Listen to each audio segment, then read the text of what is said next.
there's all this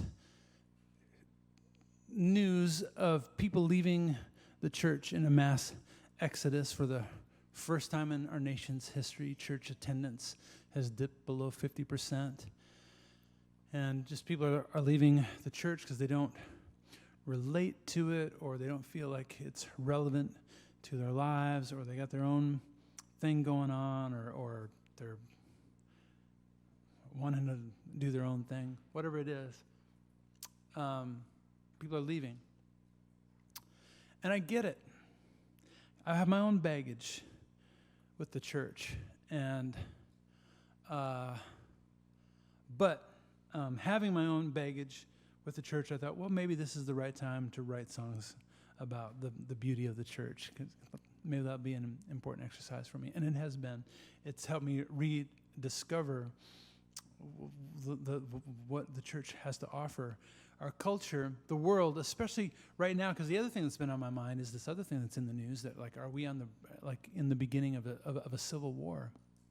Because we're so polarized, the left and the right, and we don't know how to listen to each other. We don't know how to just be even in the same space with each other.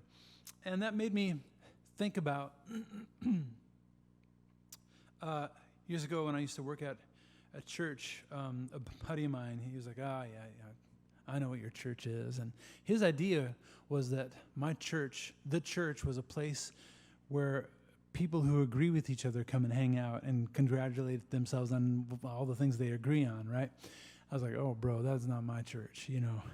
My church, I've got the farmer over here who's heartbroken and bitter because he's losing the family farm that's been in the family for 6 generations. He's losing it to the banker seated over here who's foreclosing on the farm. And up here you got the woman with her new boyfriend who she left her husband for, who's over here.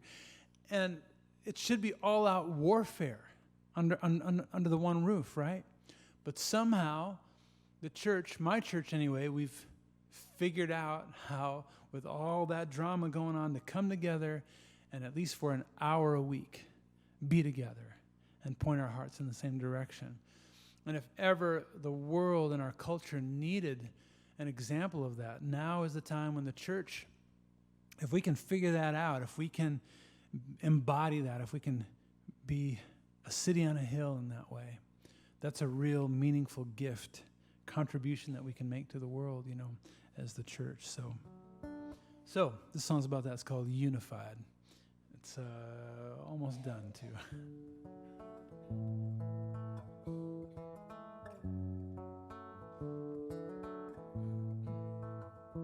This is for the pastor. Sunday morning we shuffle in. Might be too high. No, I think I got it. If I'm being a little too slick for you, let me know and I'll dial back the Vegas act, all right? Sunday morning we shuffle in.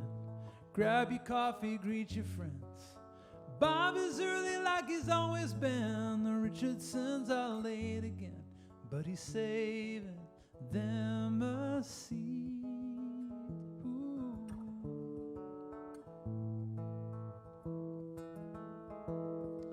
The Jordan family voted blue. The Garcias have a different view.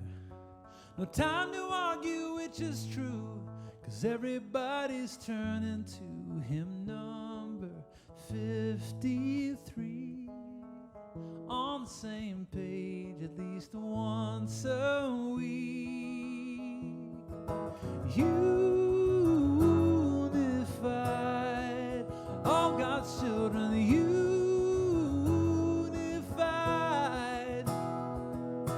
not because we all agree, but just because we choose to be unified.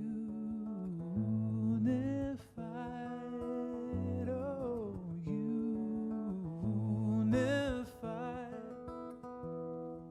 It's getting cold and dark outside.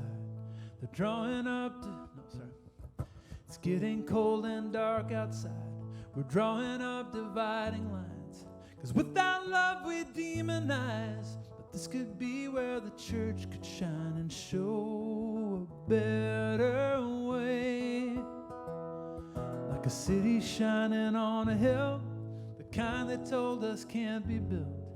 But something happens when we're filled with the love of God that overspills and washes fear away. Lord, help us now, begin today, and be unified, all God's children unified,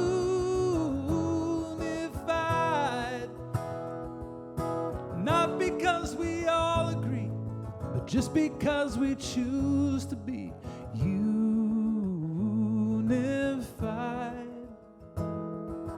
Unified.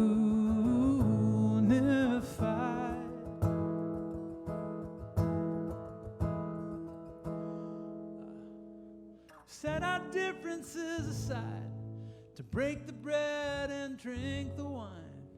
Unified.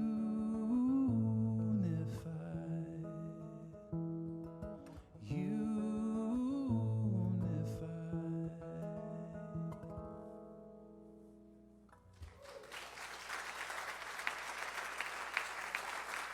Thank you.